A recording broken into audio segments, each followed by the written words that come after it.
बाळूमामांना 3 दिवस आणि 3 रात्री एका खोलीत कोंडून ठेवलं. पावसावर सत्ता गाजविली. सलग 2 नाही 3 वर्ष त्या भागात पावसाचा एकही थेंब नव्हता. जमीन तडकलेली, विहिरी कोरड्या आणि माणसांच्या मनात एकच प्रश्न होता, आता पुढे काय? बेळगाव जिल्ह्यातील रामदुर्ग तालुक्यातलं ते खेडेगाव दुष्काळानं पूर्णपणे हतबल झालं होतं. अशा वेळी मामा आपल्या बकऱ्यांचा कळप घेऊन त्या भागात आले.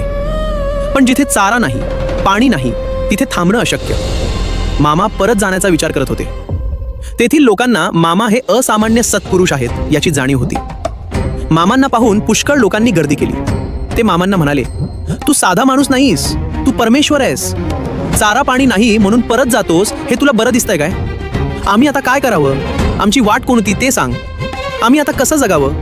मामा एक शब्दही बोलले नाहीत. आणि तेव्हाच गावकऱ्यांनी कठोर निर्णय घेतला.